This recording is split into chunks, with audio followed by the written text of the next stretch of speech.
Hi, this is Dr. Ngozi Orevogene of Brilliant Maths and Science Education.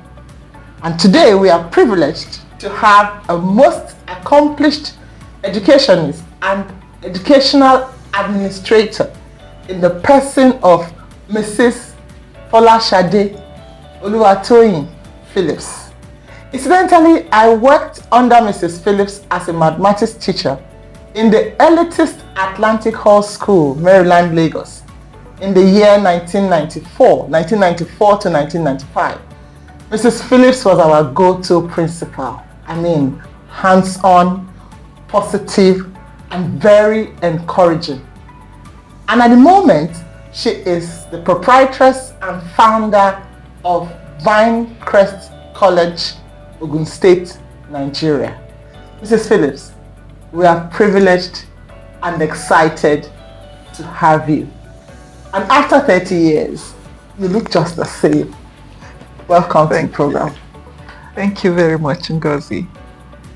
I'm glad to be here. Awesome. You've made my visit to Ghana a splendid one. Wow. I'm so happy. Oh. Thank you for having me. Thank you for coming. Yes, let's get started. Can you tell us a little bit about Crest College? Thank you. Crest College is a co-educational full boarding secondary school located in Iperu, Ogun State in Nigeria. The school was established in the year 2017, October 5th to be precise. And since then, the school has been growing. We have presented 6 sets of students for the West African School Certificate Examination. Wow. And the results have been getting better and better.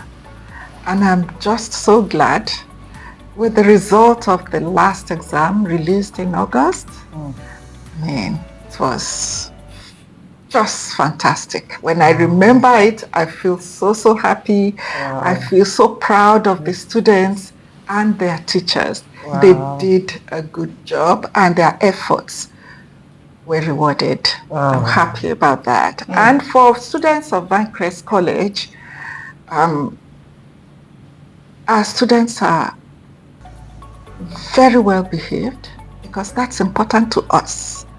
We don't only focus on academics, but on character molding, because I believe the two go together. You want to churn out very brilliant students who also have character and who comport themselves well wherever they go. So this is all we do. We focus on all those. I can attest to that because I held a workshop for the SS1, SS2, SS3 students last week. It was a virtual workshop, and the first thing I said at the end of the day was, these students are really well behaved. And I told your teachers, so well done, congratulations. Thank you very much. But honestly, I'm not surprised because I know you, and I was almost so certain, that any school you run or students, teachers and students you supervise, excellence is your keyword. Well done. Thank you very much. If I can still add to that, we got some students who were, I would say they were just raw. Just simply raw. Very poor handwriting. And at the beginning I said, where are we going to start from? With these kids? Where? Before they left my office that day, they went home with an assignment on handwriting. Awesome. Oh yes. I can be sure of that. I said, if you are going to join our school in September, they came in around July. Okay. I said, then this handwriting must change. So you go with this homework, you go and learn. So I wrote some things and said, you should write many times. Wow. When you are resuming in September, that's the first thing you should present to me. And these children, as time went on, it took a while and a lot of effort from the teachers, from everyone. of us in the school to bring them up, but they graduated this last July. And when I saw them, how they carried themselves, their poise, and of course that handwriting, there was a time they sent me a birthday card and they wrote, I said, who are who? Those same girls, they're a set of twins. Wow. They've been polished, they've just been totally refined. That is what we do. And they came out in very good grades. You know, I used to tell their mom, many times their moms would say, oh, maybe I should withdraw that. I'd say, you don't understand. You don't appreciate what you're getting. Going on. You don't know. It's not going to be an overnight thing. That's true. But what you will get at the end, you will be happy. And that was what happened. The woman wouldn't stop saying thank you. She said, I can't believe it. She would say, oh, my friends' children in this school, they're doing this. And the children told her, these are our results. And we can defend these results anywhere. She said, my children told me that. Then they have learned something. I said, you are just started seeing. You haven't seen anything yet. Wow. So this is what we do in Crest College. Total transformation takes place there. Yeah. Well done, Mrs. Phillips. Well done. Thank you. Yes. Many parents say schools are not what they used to be. How would you describe the real situation of secondary education today in West Africa? Well, things have changed. A lot have changed, really. But one striking thing is that students are not self-motivated. There's no inner drive to achieve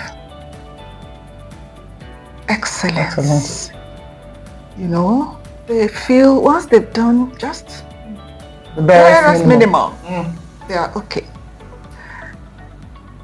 This makes the school to be put in a position that you have to keep working on the students to motivate them, you inspire set higher goals for them, you know, and to achieve that, you need to motivate, you need to inspire, you need to encourage, you know, it's not one push, yes. It's not just one method. You have to combine all of them to get them. And it would have been nice if the children were left in the care of the school without parents. Parental influence. Yeah. Parents come and say, I think you are going to, it's too much for them. Please relax. And when children hear that, they feel, they just key to that. They will want to lean on that side. Because, it's good for them. Who likes to work hard anyway, you know. But, you know, we tell parents, if you have decided to bring your child here, we believe you have some confidence in us. Please leave them and let us do our work.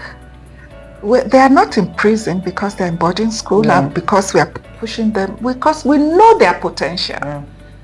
And we know they have a lot inside of them that we need to bring out. And when we do, all we need from you parents is to encourage us and to encourage the children as well. Support. We need that. So that we're having a problem in that area. Also, what makes school different today? Teachers also are not there. I think that takes us to the next question. But just to add to what you're saying, we have the same problem at Brilliant Maths and Science Education. Because at Brilliant Maths and Science Education, we are a school support system. We tutor children, we do homework, we prepare them for exams. And sometimes in the process of pushing them, you actually hear parents say, oh, but it's too much, you know. But when they actually leave the children to us, you find out that the children excel. So I support you on that. Parents, please support the school to maximize or help the children maximize their potential, because it's for our own good and for the good of the children too. So yes, you mentioned teachers. My next question is, teachers are the heart of education. Are they getting the right training, the right support and motivation to help our children succeed? What do you think? I don't think so. And that's very sad, because quality teachers make quality schools. That's true. Teachers are, just like you said, the heart of education. Training isn't adequate. And the training they receive, sometimes it looks like there's a disconnection between what they are taught and what happens in the classroom or in the school. You know, many of these people who go for training, I'm not even sure if it was their first choice. If that's what they really want to do. That's true. You know, so if it isn't, then they won't get much out of the training. That's true.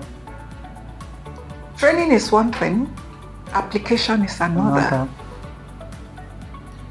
Really, there's a disconnect, I know that. Because when they come to us, we now do the training.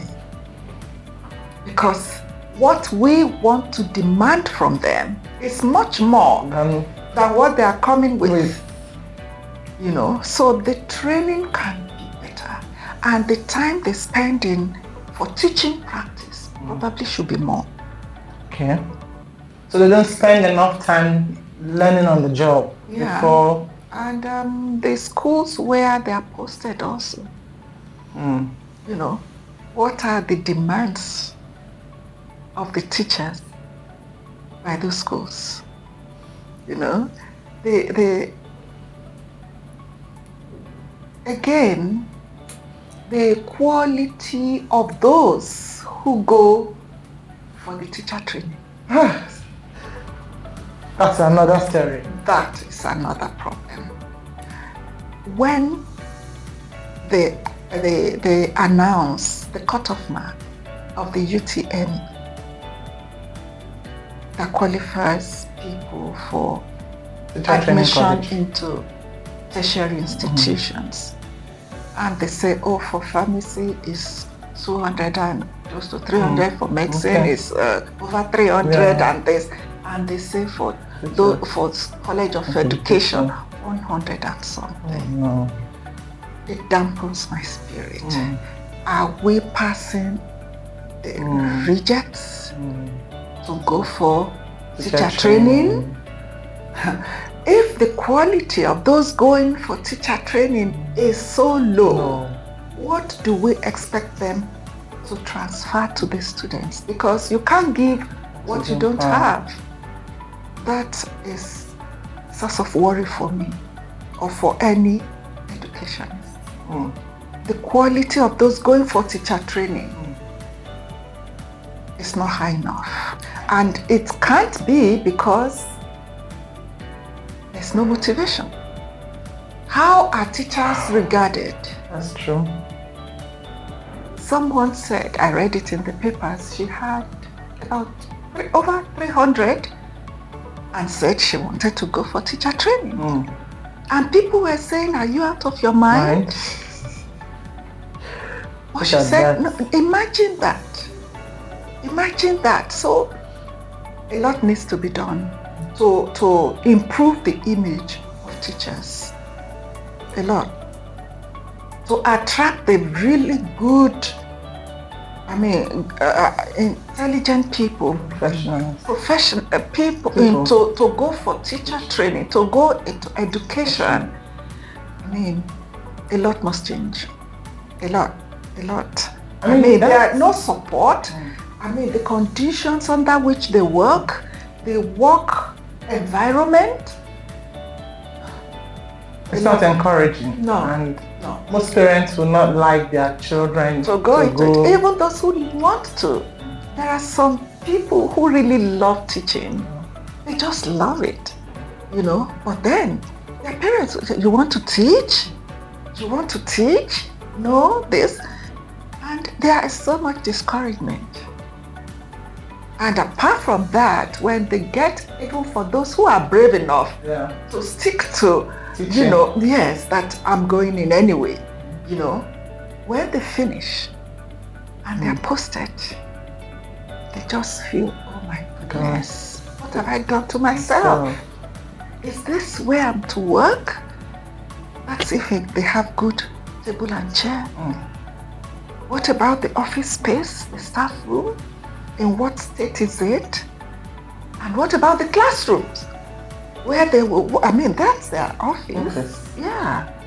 So all those will never attract the best to teaching. A lot must be done. Education cannot be cheap. Government needs to put a lot more into education.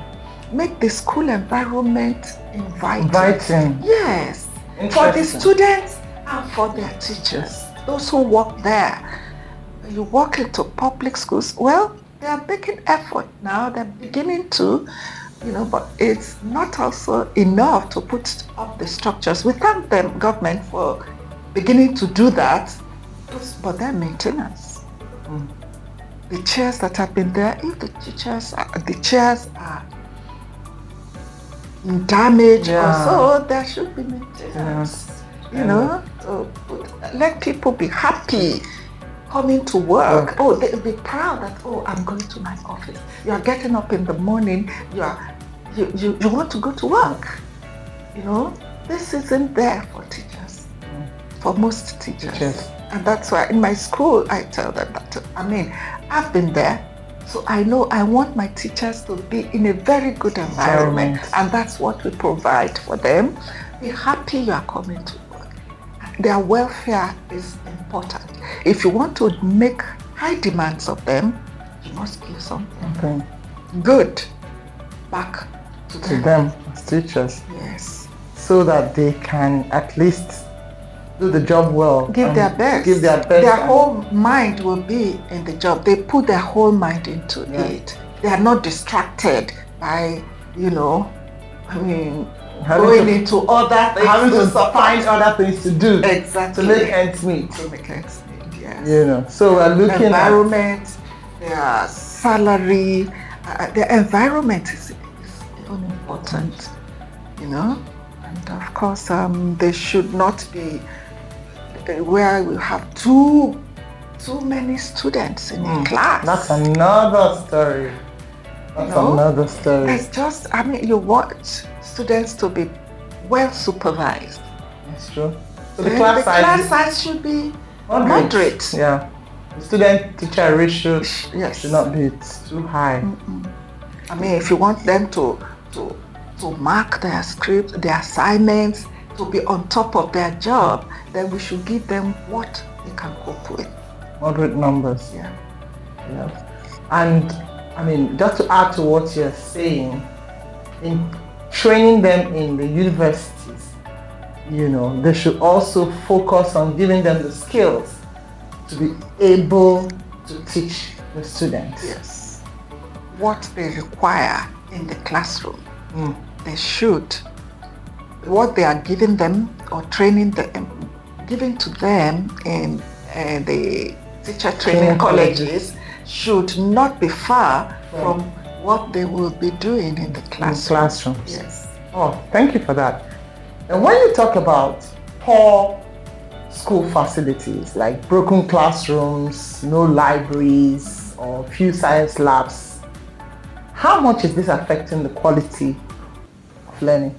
It will affect the quality of learning. Environment is important. If you put a child in a very rough environment, the child's attitude will be rough. That's so true. Yes. But if you put a child in a decent environment, immediately without you saying anything, the child will comport himself as.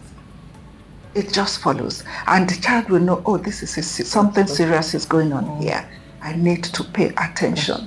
But if everything is scattered, if everything is damaged, they too will start handling those things carelessly. And probably damage more. Exactly. Damage more. And their mind won't even be focused on what is being taught. In fact, the teacher teaching also will be demotivated. So not much will be there. But if you are in a very decent environment, you just want to work. Even when it's closing time, you want to go on working. That's what environment does. That's what facilities, the right facilities, do to people. Libraries for teachers. Libraries, there can be research. Students will use the libraries, teachers will use the libraries, and the content they give will be richer. And of course, learning will it follows those things. To naturally take place. Natural, yes. Wow. So do you think the subjects taught in secondary schools are preparing young people for real life jobs and further studies? Or do we need major curriculum changes? I would say major curriculum changes, because many of those subjects will prepare them for future. I can remember in the way back those days in Nigeria, Indians used to be many in the classrooms, in schools. Indian teachers. Yeah. Oh yes, Indian teachers, and they were teaching mathematics and the science subjects. Physics, I remember. Chemistry, physics. They were just science teachers and maths teachers. Since then, I think India had been focused on the sciences. And I can now, with what they are doing in tech industries. With the development. That was the foundation. So that we are still teaching sciences. Of course, we need the sciences to be taught. We need mathematics. And of course, economics, but we need to go more. We need to do a bit more.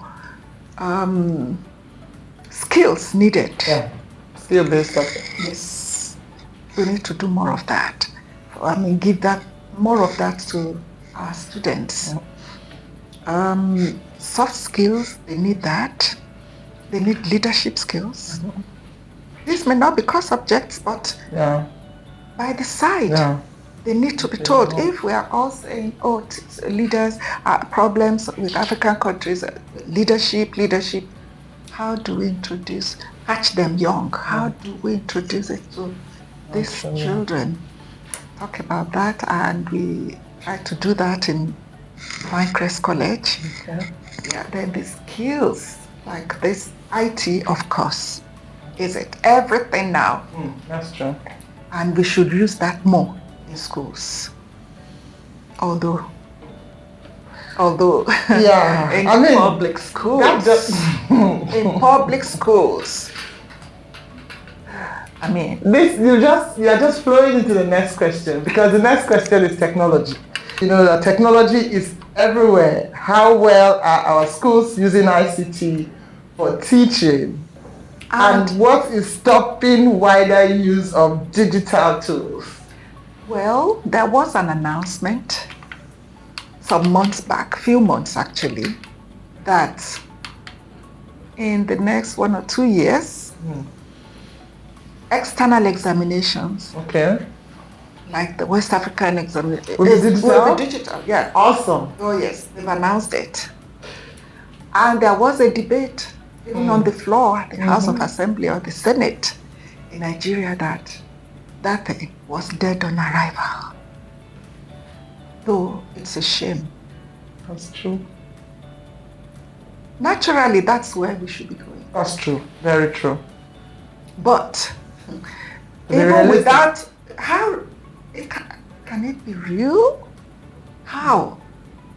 Even without doing the digital exam, the one that we are, the analog one we are doing, you know, some are still seriously disadvantaged.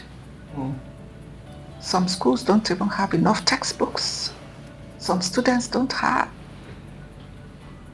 So now we are talking about digital computers, laptops. How many schools we have? Can afford that. How many? There was an NGO that donated computers to some schools in Nigeria. Okay. Don't tell me they stole them. Oh no. I mean, it makes my heart sink. You know, the principal had to be taking the computer to her house every day and bringing them. What? Every day and bringing them. For fear of? It's been stolen, it's been vandalized. So when are they really using the computers? Is there electricity to power the computers? How do you now, if an examination that is so important is going to be based on that? I'm scared. I'm really scared. But we should be moving towards that. That's why I said that education, providing education isn't cheap. It cannot be cheap. Government will have to spend so much. I understand. The whole budget of a nation will have to go into education. That's true. They are to provide all the facilities that should be provided. But they will have to start from somewhere. Otherwise, we'll just be left behind. You know, computers, we know how much it costs now. It's even costing so much. If we're going to do that, apart from the cost of the computers, electricity, power supply is key. Some rural areas, even in cities, if the power supply is not regular, it may be at the time the exams are going on that they would, and then school administrators who don't have enough to run the schools will now have the small amount that is available to them to start buying fuel for generators and all that. It's well, I think the key point there is to start from somewhere. We'll not start from somewhere. You know, I mean, knowing. You can't keep giving excuses. Yes, that's true. Knowing the importance of technology in the 21st century and where the whole world is going, I think the key thing is to start from somewhere. And we have to start right now. We can't delay anymore. In fact, as we're trying to catch up, the world is moving. The world is gone far away. Yeah. Thank you very much for that. Many children, especially girls, rural learners, and those with disabilities struggle to stay in school. What can be done to make education fair for everyone? Again, the government must take it seriously. And parents also. Parents. Because girls, especially in some parts of the country, they just don't see the need for girls to be educated. Yeah. So those parents need to be educated. They need to be enlightened. The importance of educating their children, whether male or female. That's true. And who knows? I mean, the girl child has a lot. They are serious. That's true. Once you give them the opportunity, I'll tell you a story. A girl just graduated from my school. Okay. She's an Hausa girl. Okay. She was picked up on the street by someone. Okay. This man just walks in the mornings, he goes jogging and doing his work, and has been noticing this girl playing about when other children her age are in school. So the man took interest. One day he stopped and looked around and stopped the girl. Looked around, spoke to some people, asked if they know where the parents. They said yes, they said they live somewhere. So the man looked around, he said, this girl must be in school. She should be in school. So he looked around and saw a primary school. I mean, a very, very good primary school. In the area. Top end. Wow. So he said, so he wouldn't be taken to be a kidnapper. Yeah. Those people who know where the parents of the girl should follow him. He took the girl to the school, told them to register the girl in school, and that he would be responsible. And he said he doesn't want to be known. He wants to be anonymous. Yeah.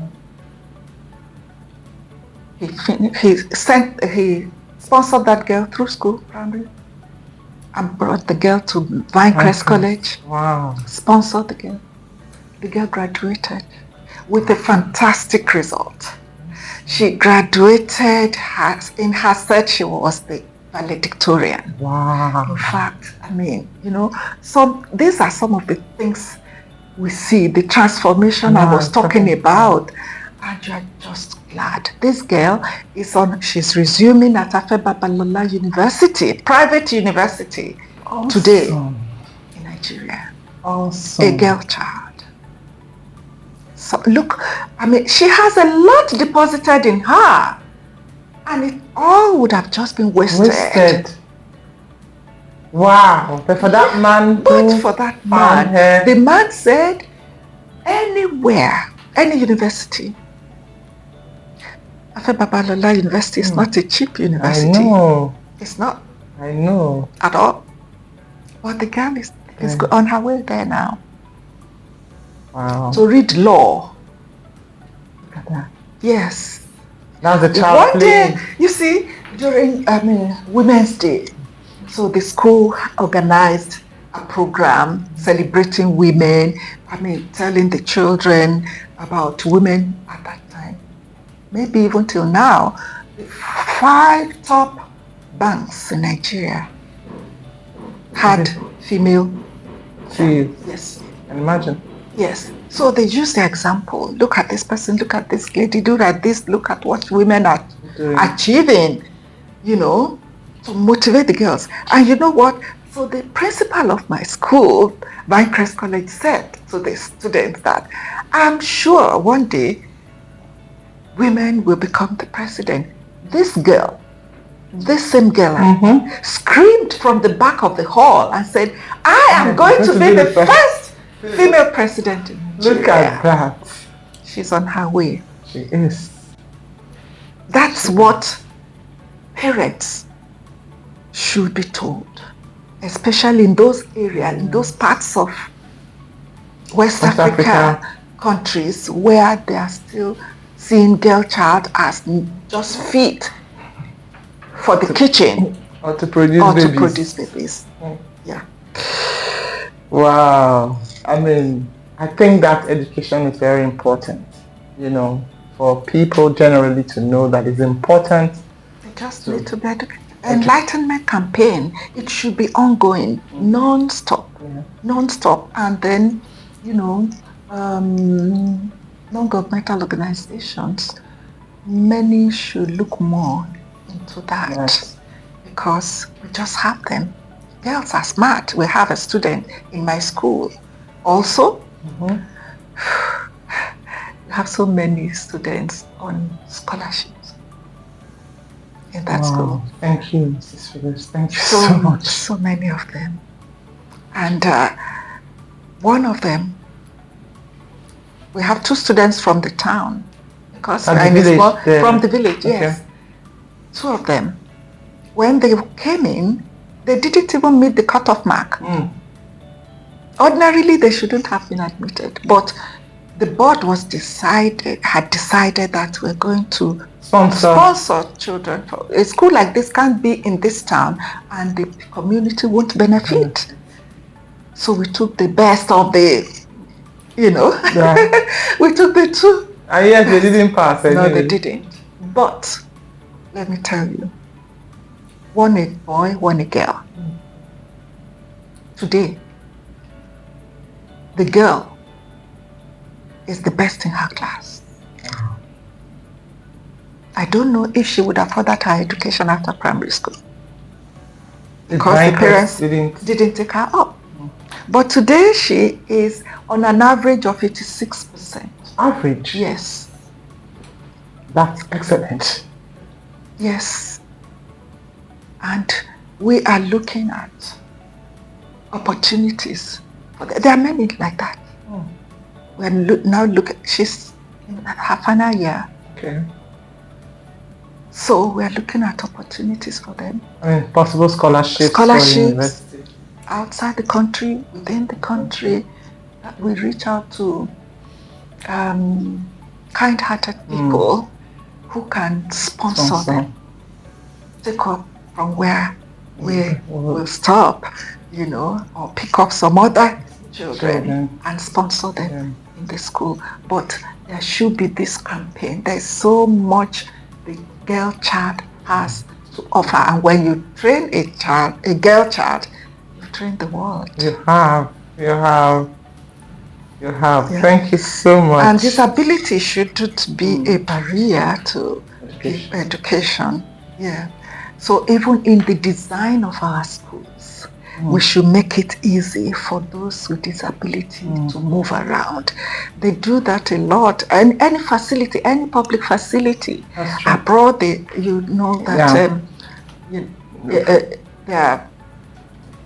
walkways for the wheelchair. Exactly, for the wheelchair. We need to put that into our buildings in West Africa and our schools also, so that would not discourage them. How am I going to? Because I've read interviews of some disabled people in our universities who say going for lectures, it's tedious. Because the facilities are not there. But if those facilities are there, and if there are special consideration, intentional considerations for these people, then they can have access, and many of them will benefit from education, and they'll be better for it. Their families will be better for it also. All right, we'll take a commercial break, and we'll be back in just a minute. Yes, welcome back. Let's talk about funding. Funding is always a big challenge.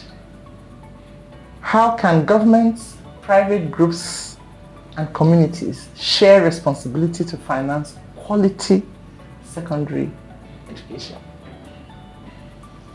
Yeah, that problem may not go away very soon. Issue of funding, I said it earlier, that education is expensive. It is. We must be prepared to fund it. And that's why we can't leave it to government alone. And government shouldn't pretend to be able to handle it alone. They cannot. That's true. Because government will say, no, parents don't have to pay anything. We will do it. Yet, they can't do it. They can't do it. That's just the truth. They can't do it. It's much. So the number, yes, there was free education. Then we were back. And that was really good. Because some of those who were able to go to school then wouldn't have been able to go. That's true. So to some level, to a particular level, government may be able to. But even at that, the parents must play a role. And when parents play a role, even though the government is carrying a larger share of the cost, parents will know that they may now put demands on their children. That I'm putting this down, you better be serious. take your work seriously. But when they are told it's free, parents don't even bother. They don't even ask anything from their children, and that also makes the standard to go down. Oh. So there should be a collaboration. There should be cooperation. Government should vote good money into education. Huge sums. Parents should have a role to play if government is providing the facilities. And good facilities that are constantly maintained, not dilapidated, because that will be counterproductive. When students get that, they won't just pay attention, they'll be rough, So if government is providing the facilities and they're paying the teachers well, maybe books, materials, learning materials should be provided by the parents. Yes. And then communities. Some communities may be asked to provide the space for the school. That's true. Yes. So communities involved, parents are involved, government is involved. It's much for just one party to handle. Yes. And private groups too, and there are many private groups that are helping. I know that all students and alumni are helping their alma mater. Okay. They are really coming in now, because without them, I don't know if some of those schools will still be standing today. Private, I know banks who are involved, corporate, money. Social responsibility, they are helping. We need more of this. Education is expensive. That's true. But despite the challenges, what are some success stories we can celebrate in West African secondary schools today? There are many. Quite frankly, I travel often, and whenever I'm out of Nigeria, I make sure I visit schools. I've done same here. That's true. With your help, and that was just the icing on the cake for me. We were in Ghana International School, as part of the 70th anniversary visit. It was awesome. I always love it because you learn a lot. If it's one thing, you get to learn. Students from West Africa go abroad, to schools abroad, to tertiary institutions abroad. They don't only cope, they shine. Wow, that's true. Oh yes, they excel. So, I know it as a fact. If we aren't doing it right, they won't be achieving that much. That's true. Abroad, there's something we are doing right. I know it. Work ethics is good, very good. Our students have been exposed. Students from West African countries. They've been exposed. They've been used to working hard, taking their work seriously.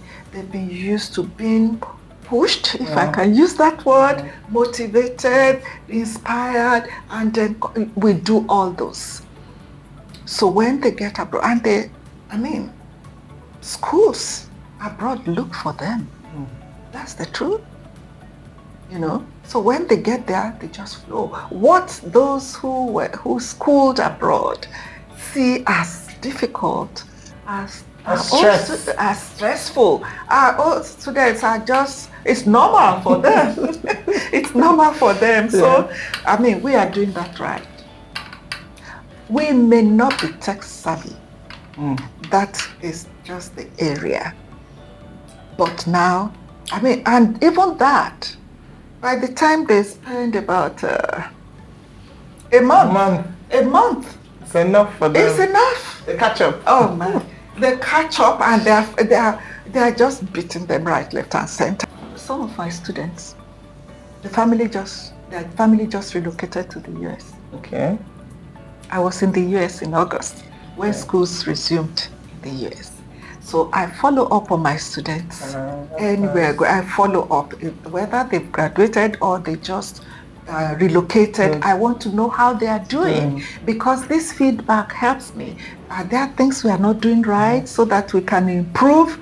Are there things we are doing right so that we can do more of it? You know?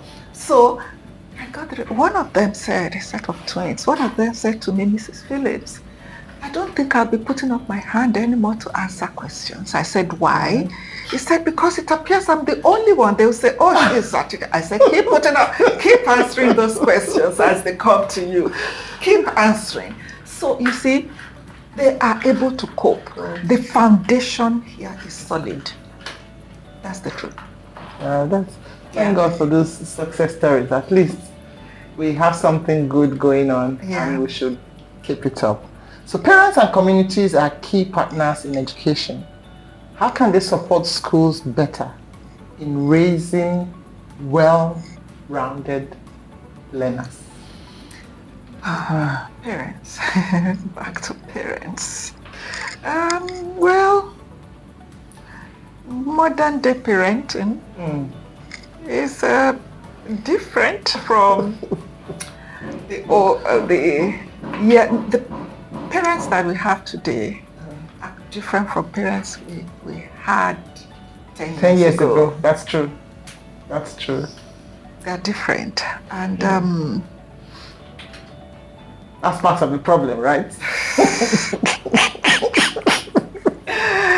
Yes, a part of it. And I must say, to be candid, some of them are still, they call the old school. Old school parents, that's true. Some of them are. So, and you see it in those children. When they come, you see some that can't do anything, that you really, you have to start from the scratch. And you see some, they come, you just need to add a little here and there, and they are flying. So in trying to make our children comfortable, in trying to make our children know we love them, we shouldn't let them take over the role of parenting. They are not parents. Can you say that again? They are not parents. Kids are kids. And they still need to be guided. And it's retrained. They need to be trained. They need to be told these are the boundaries. If rules are put in place, they should know they have to follow the rules and not want to have their way all the time. We should listen to them. No, we should listen to them. But where they are off track, we should let them know, no, that won't work. For so reasons. When you explain to them, let them understand. And let them know that you are not trying to just be a sadist. But all you are doing, all the rules that are put in, are in their own interest. If we say you must observe siesta, we know that you still have some hours of study ahead. And you can't study for 24 hours. You've gone to class, you've taken classes. You need to relax. Your whole body and your brain, so that when you get up, you are going back to study, you can assimilate better. That's true. But you can't tell me, I don't want to. I don't need it, and you want to have your way. No. I think our children are having their way too much with their parents, with some of their parents. Because, if we don't want to insist. Again, I'll tell you a story. My grandkids, I go to help them with their schoolwork. I dash down to help them. With handwriting. Some say that nobody writes anymore, they use the computer. I said, it's okay, no problem, but there will be a need for them to write. So I will tell my grandson, this is the way to write. He'll say, no, I write it like this, it's D anyway. And I said, no, it has to be the right That's not the right way to do it. You have to do it this way. And he said, no, but my teacher doesn't tell me to do that. I said, you write anything for your teacher? And he accepts it. I'm a teacher too, but I don't accept just anything. I tell him that. Do you know, we were on this for some time.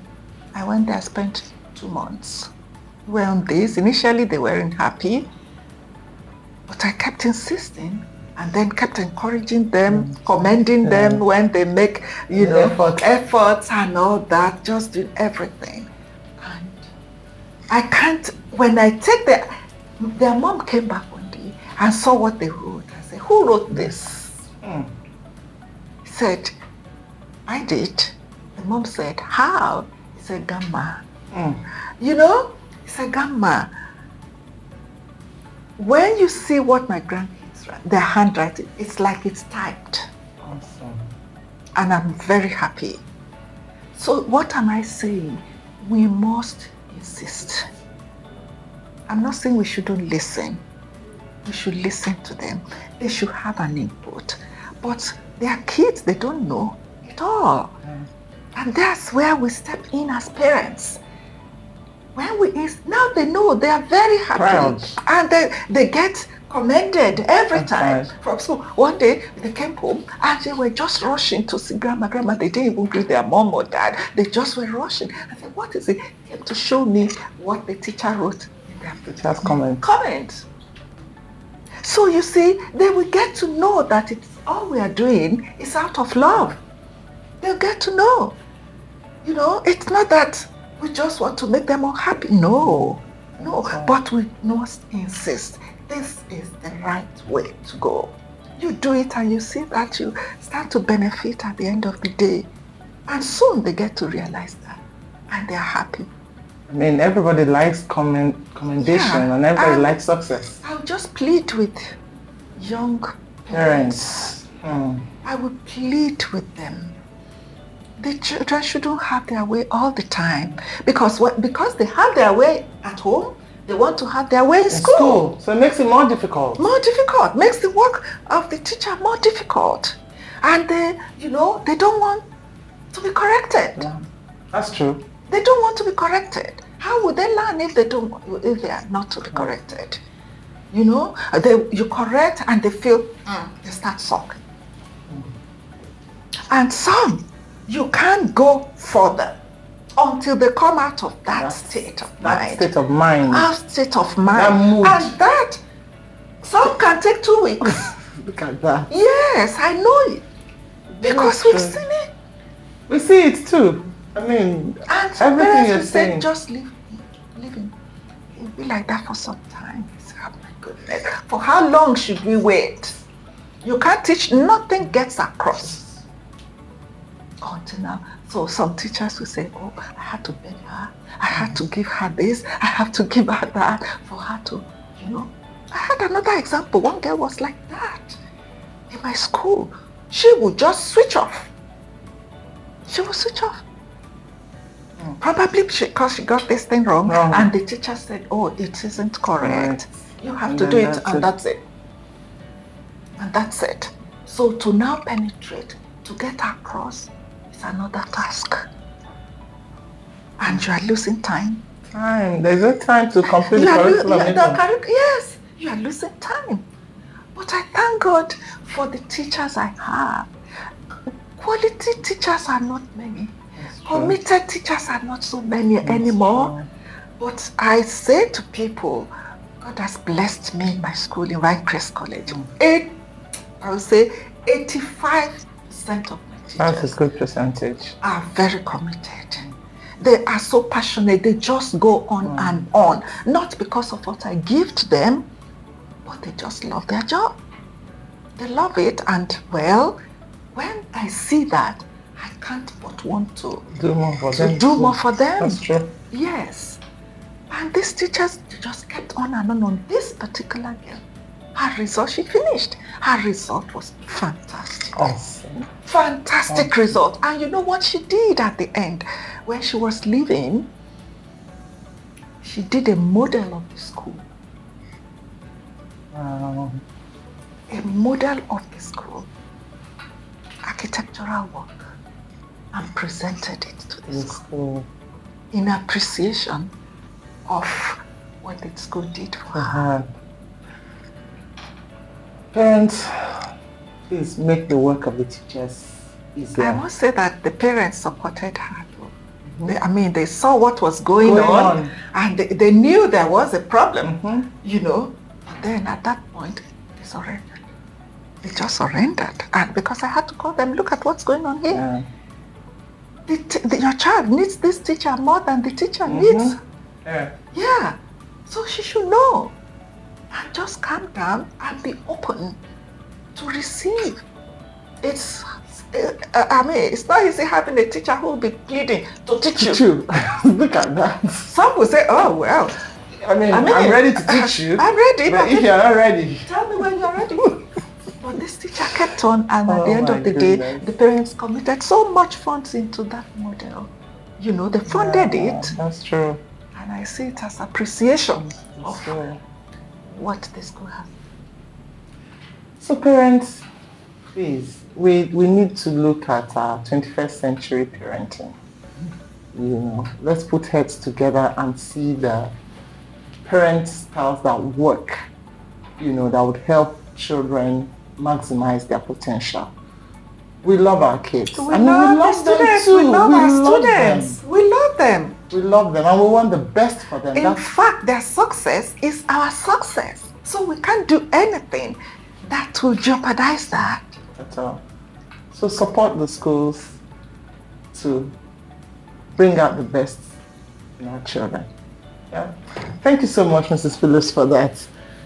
If you had the power to shape the next 10 years of secondary education, Mrs. Phillips, what bold steps or innovations would you introduce? Teacher training. Number one. Yeah, teacher training. And I would want the quality of people who are admitted to teacher training colleges or to faculties of education to be higher. So to raise the bar, yes. Raise the bar for education. And to attract them also, to attract the quality of people I'm talking about. Everything about teachers must be looked into. Their salaries to motivate them. It's not only salary that motivates. No. It's not only that. Even the perception. Even the perception and the respect. Can parents, we told that you've just made an appeal to parents to support, can they also show some respect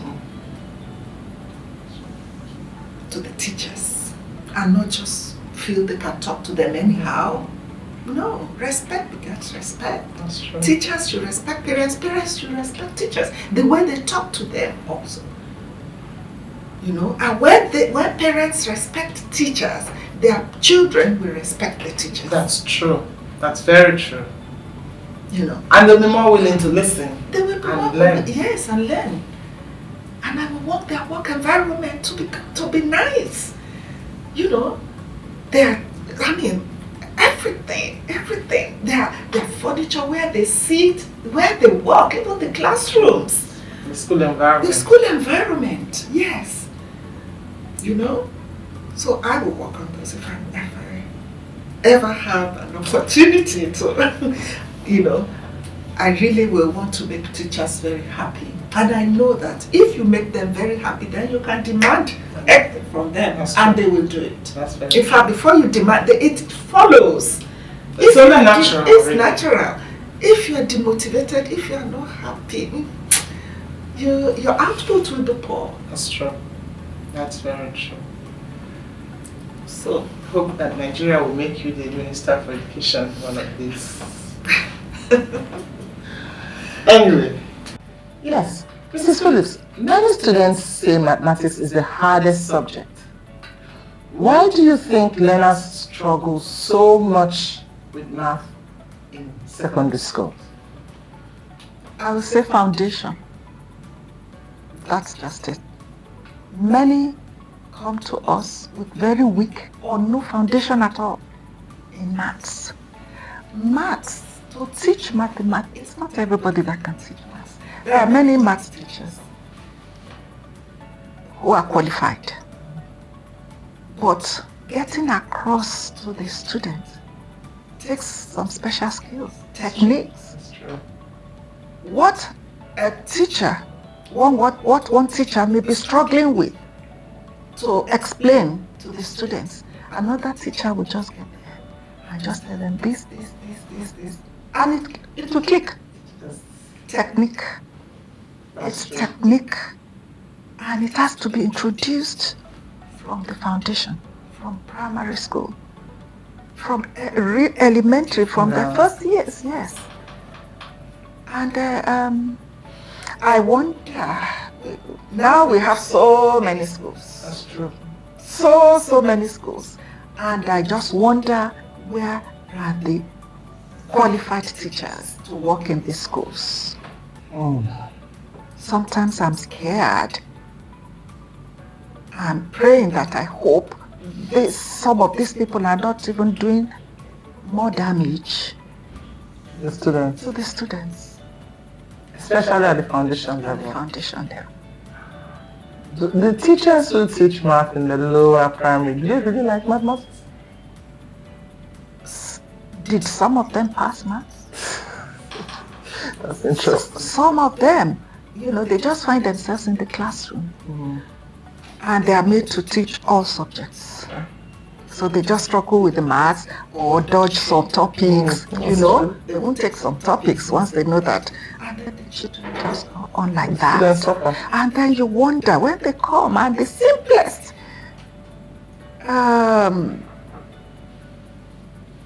problems they cannot solve. I say, how did you get here? That's the problem. The teacher, some schools, some good schools have qualified maths teachers to teach mathematics Across the primary school. Right from year one. Right from year one. And they have for English as well. And when such students go for entrance exams, the difference is clear. Very clear. And when once they're with you and you continue, they're a delight to teach. That's true. That's very true. And you just, everything. And what you see, when you are good in maths, it gives you confidence that I can cope with anything else. Yeah. And that's why some parents don't help the matter. Some say, I wasn't good in maths anyway, so don't bother much. Just get by. That's not okay. That's not good. For the kids, it's not.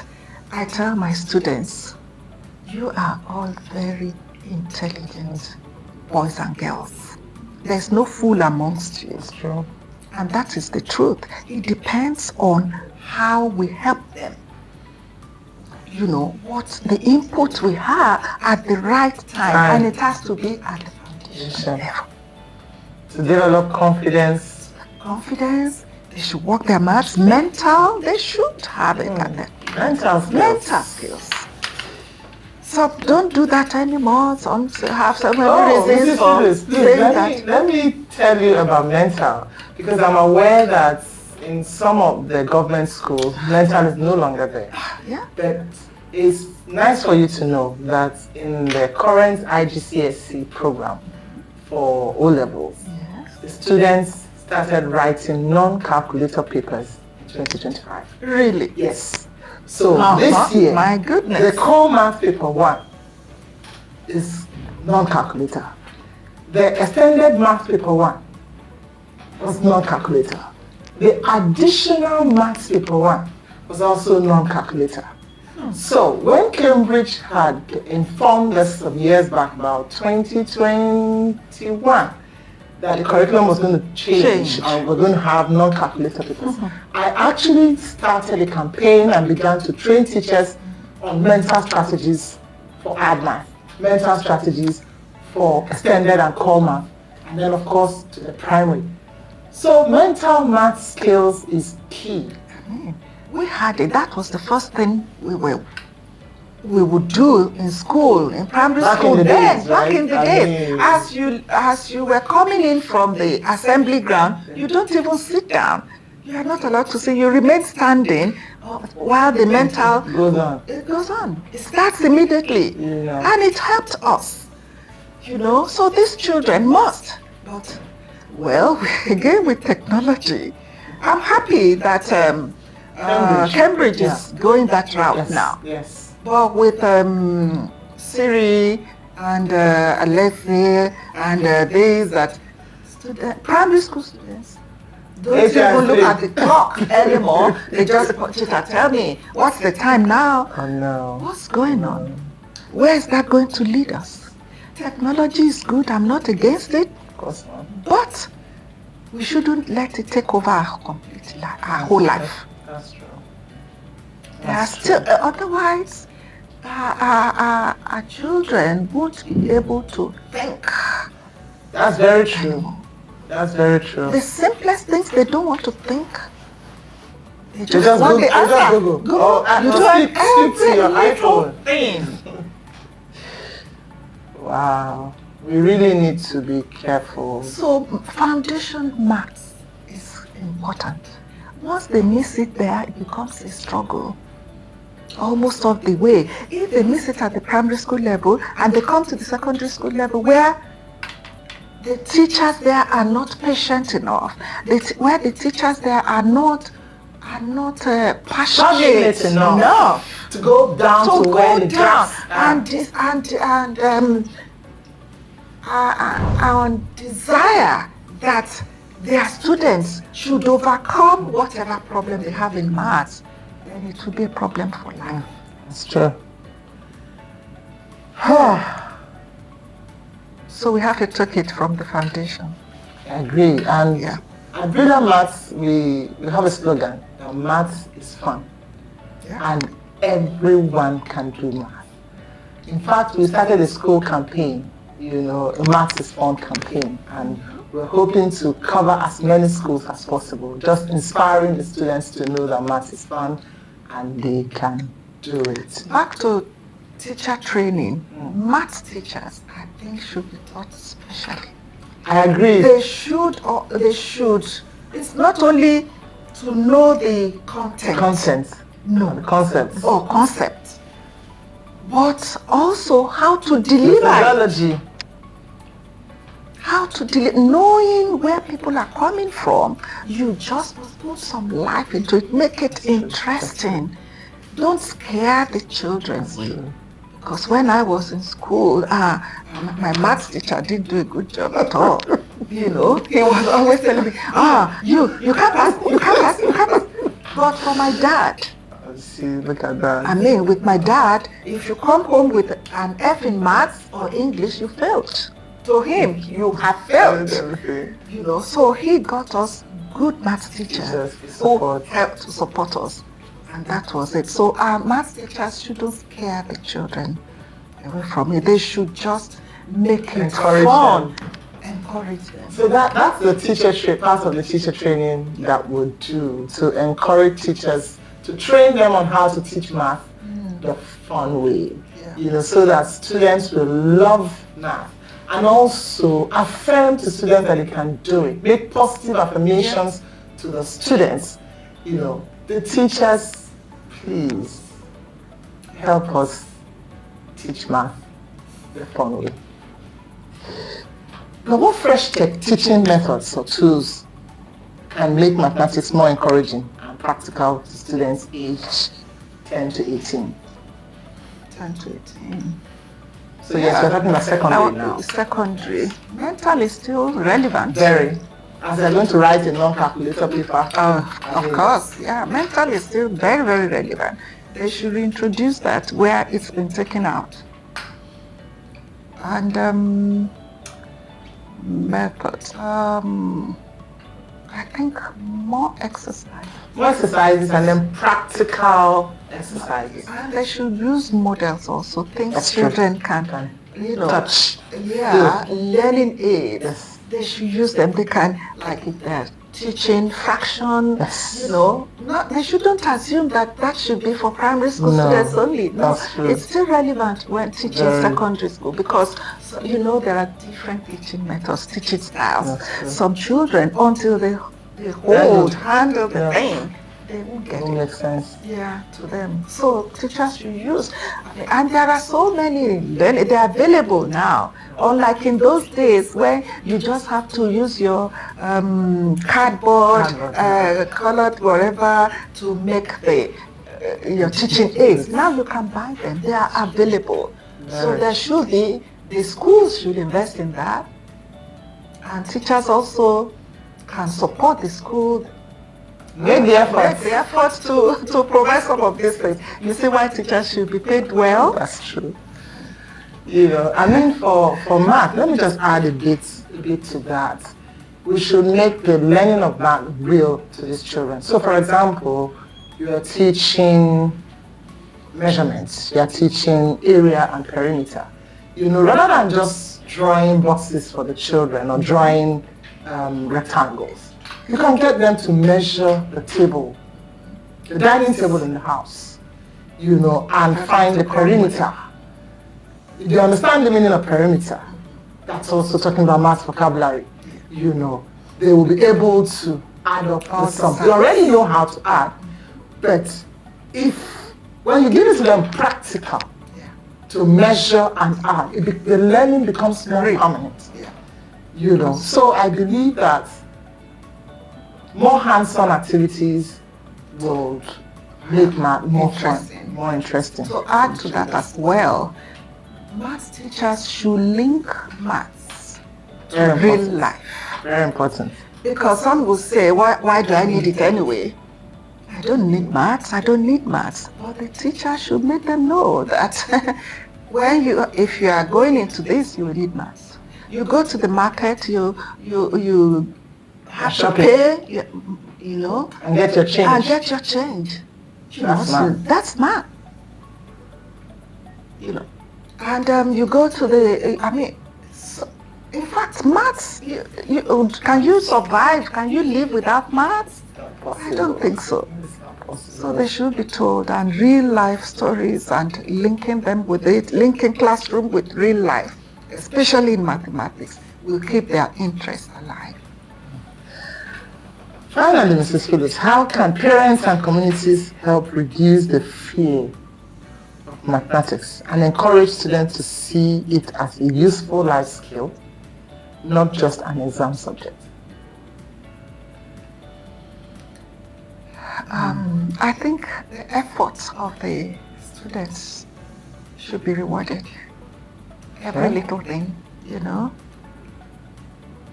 should be rewarded. Communities, parents should go the other way. Rather than saying, I didn't understand, I didn't like maths, you should say, look, I didn't, but now I know the importance. And I wouldn't want you to go through that. I would want you to, just making them see the positive side of it, not the negative side. Yeah, that's true.